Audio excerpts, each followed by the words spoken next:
I'm gonna talk a little bit about before you grab it. Alright people, this is LMM Duramax. Got a P0098 intake air temperature sensor circuit high. And the reason I wanted to do a video on this is because I've seen multiple problems. It's not just always one. This is probably like the 5th different problem on this sensor that I've encountered. So here, Robert, that's my expert cameraman. Say what's up. What's up, kids? Say. Hi fellas, back again. So Carlos here with Backyard Diesels. We do this in English and Spanish. Pay close attention. It's not hard. You can diagnose it very quick. Having the right stuff, of course. You don't have to get all technical or expensive. I have some expensive crap out here, which you don't need it. But if you're one of the guys that likes doing it yourself, this video hopefully should help you out. And for those that doesn't, I really don't give a damn. Don't put your stupid little comments. Just for the people who like doing it themselves and saving a few bucks here and there. But let's get started. I'm gonna explain what happens. The intake air temperature sensor reads the temperature on the intake, and this truck, when it tries to go into regen mode, it doesn't do it because it doesn't know what to do. So it tries, and then the truck goes into limp mode because you got an EGR clogged and cat clogged. So this is just the first problem. Once I fix it, then I have to continue with the EGR system. So this is your air intake temperature sensor on the LMM. This is sensor right here. So I'm gonna unplug it. I got all that crap going off because I got to rewire everything. First thing you should do is check for resistance. This is it's not hard. You just remove your horn down here and your silencer, and you check for resistance on this. I'm gonna come over here and show you on my scanner real quick what you're looking for. Resistance. All you got to do is just get you a voltmeter and go to ohms. What's your resistance between those? Doesn't matter how you plug them in. So temperature here in Texas right now is maybe 80, 90 degrees. So my resistance should be around a little over 3,000, which I'm gonna go over to my scanners to give you better detail, see where you guys are located. I don't know them off the top of my head. I'll just mention it to you. I don't know if it's probably hard to see. Resistance test, that's for that sensor. Alright, this is the temperature you're looking for on a resistance. Say you're further north, say you're in New York, say you're at 68 degrees down there, or 20 Celsius, which that's some other crap. I don't pay attention to that. You should be looking at 6,000, around 6,500 ohms. That's almost 70 degrees. That's your resistance. So as your temperature changes, that's what happens. It starts going up and down. So say you're in a hot zone, say you're about 100, you're looking at 31 ohms resistance. That means you have a good sensor. Don't even worry about it. That's all you need is just a voltmeter. I had one I wanted to show you, but I already did the resistance test and mine was working, and that's when I'm explaining different scenarios. So now we're gonna go back to the sensor itself. Oh, here's a wire diagram I wanted to show you too. Forgot about it. That's your intake temperature sensor. This goes to the main harness. ECM's right here. That's 53 and 65. This is your 5 volts. That's your signal. You see, it comes in through 5 volts. Resistance comes back out. That's what the ECM reads. All right. Now back again. Close attention. All right. Now that you've checked. Say you found a problem, and on your temperature sensor 2, the first one, so you won't get confused, is inside is integrated into the mass airflow. It's in here, so that's in there. If you have a problem with your intake 1, and this one's 2. This is one problem. There's a lot of heat, a lot of wiring, a lot of turns in here. Okay, so you've checked that, so your resistance is good. If it's not, replace it. Hopefully that'll take care of your problems. Now at second, this is a wiring that goes into it. I just did all that to troubleshoot because I had a short here, which I thought that was a problem, and it ended up not being it. Okay, you got your signal. 5 volts is the light blue. that's what you do. You flip it around, your light blue to a good ground. You should have 5 volts with key on, engine off. 5 volts, and this is your signal. At this one you should have 10,000ths of a volt, which is 100 millivolts. And this is where my problem was. But what I did, I don't want you to get too stressed out. I checked to see where my problem was. I disconnected. I checked my resistance from here to this second harness, tying here, and it's going to be your last 2 pins on this side. But don't worry about that. If you don't have voltage here, you have a problem. And this is what I did down here. That's where I'll show you on the pin connectors. I broke this loose. This is the return signal. So there's a short between here and this harness that I pinpointed. So that's what I'm gonna do. I'm gonna rewire. I'm gonna find it here, cut it open, or not open. I'm just gonna put a brand new wire coming through here out the ECM.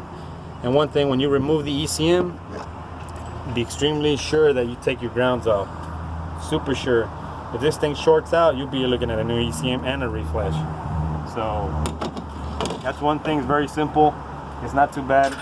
Hopefully yours is just the temp sensor where you just remove this. You just need a crowfoot. I think it's 14 mil or a very small crescent. And so as long as you have 5 volts, like I said, on the light blue, you're good. And if not, you have a problem here with your signal. And if you don't have signal, if it's reading high or none, you short it out between here. All you do is just start stripping. It's your main harness. Remember, we'll go back and show you the pins to. You're gonna have to open this up. I'll show you real quick. I think I wrote it down here. Oh shit. What's kind of inside the ECM? It shows you which pins they are, and that's where you look for your signal. So what I did is jump it. I looked for my pin 53. I found the cable. I broke it loose, cut it, and what I did is just jumped it to make sure that was it. And that's what I found that my problem was. But I found multiple problems, like I said, on the harness between here and the connector, and here back to the ECM in this area. You got people work on them, see how everything's loose in there, and just it's somewhere in there. But I'll probably open it up here in a little bit. But that's what I want to show you guys. It's gonna explain this in Spanish. So appreciate it. And if you have any questions, comments, let me know. Like and subscribe always helps. And anything, just let me know. Pero bueno, mi raza, ¿qué dice? Aquí les voy a explicar un poco en español lo que pasa en esta troca.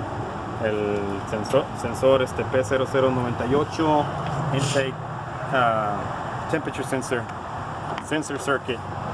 Ya sé que un poquito lo entienden a lo inglés, por lo que pasa en esta troca cuando no le hace sensor, la troca se quiere rejuvenar para limpiar el catalizador y nunca lo limpia porque no sabe la temperatura, no sabe qué hacer en la computadora. So, lo que pasó en estos vatos, el camarada se esperó mucho tiempo. What happened? Focus. No. Lo que pasó en esta troca, se esperaron mucho tiempo y ahorita ya está toda tapada, está toda pendeja, se aburró. Tal vez tenga que tumbar el catalizador y mandarlo a limpiar. Pero ahorita tengo que arreglar este problema primero. Como les dije, la resistencia, los que tienen ohms, para leer los ohms, lo conectan. Esa es la conexión que sale el sensor. Esta no, ese va para abajo. Sacan este nomás y ahí está abajo. Chequen la resistencia. Ahorita les enseñé en la computadora las temperaturas, más o menos lo que eran de la resistencia. Más o menos todos están trabajando como en 70, entre 100 grados. Debe estar arriba de 3.500, 4.000 ohms. Y están trabajando más para arriba, entre el frío. Nomás están verificando que está trabajando ese sensor. Está barato, son como 60 pesos, pero ya miramos problemas que no siempre es el sensor. Y ojalá para ustedes sea esta peladita. Pues ya si tienen que hacer algo eléctrico, les estoy enseñando cuáles son los cables para poner atención. Ya lo que van a hacer en este cable azul, este es el que manda con la llave puesta, siempre de tener 5 voltios y en parte es la pura conexión. El picto este lo voy a reemplazar. Siempre tiene que haber 5 voltios con la llave prendida. Si tiene 5 voltios, eso es bueno. Ese es problemas que hemos encontrado, que este está pelado, cortado y está haciendo tierra, se descontrola. Pero en esta salió que viene siendo la señal, que viene siendo esta, el low reference. So, entra corriente, sale la resistencia del sensor y se regresa. Y aquí es lo que lee la computadora. Lo que hice, chequeé del conector al conexión esto, la continuidad, y está bien. Si hubo continuidad, chequeé la continuidad de aquí para atrás y está mal. Son los pines de acá abajo en San Mero. Les enseño cuáles son. Para que chequen la resistencia más o menos. Vienen siendo estos dos de aquí. 1, 2. Y aquí están también. Azul, amarillo y negro. Son estos. Lo que hice, ahora chequean la continuidad de aquí. Aquí, que ahorita les voy a enseñar en cuáles pines son. Uno es 53 y otro es 75. Y miré que en la señal, el voltaje pequeño que salida, no llega hasta aquí, al ECM. So, lo que hice, aquí lo encontré, lo corté, ya brincamos todo el harness, le conectas todo para atrás, tienes tu scanner, conectas ya todo bien y vas a brincarlo nomás mientras que arreglas el cableado. Y ya borras el código y ya no te vuelve a salir, y ya pues ese es tu problema. No es mucho pedo, no es que hay un chingo de cables aquí, pero tienen la herramienta adecuada y saber cómo leer los diagramas. Vamos a enseñarles a ver si me equivoqué bien. Les dije bien. El 53 es el que está madreado mío, el 53 y el 65, que viene siendo 5 voltios. Entra el sensor, sale, se regresa.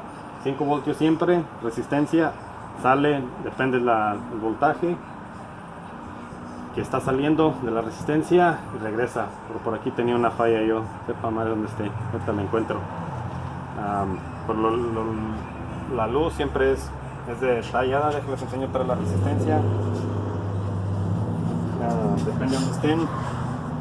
Ok, si están en menos de 60 grados, van a andar en 6000, 6500. Más caliente, 2000 y feria. Entre 100, eso nomás está diciendo que las temperaturas. Por ahí se ve más o menos de todos modos. Pero bueno, gracias, ojalá esto les ayude. Si tienen preguntas, también hablar, también no me estén marque porque si me hablan de más y estoy ocupado y si me descontrolo un rato. Pero déjenme un mensaje, cuando tenga tiempo les regreso la llamada o les mando un mensaje. Y por favor suscriban y pongan like a esa madre que está así. Ojalá esto les ayude y ojalá no sea tanto detalloso así las de ustedes. Pero bueno, aquí nos despedimos. Gracias.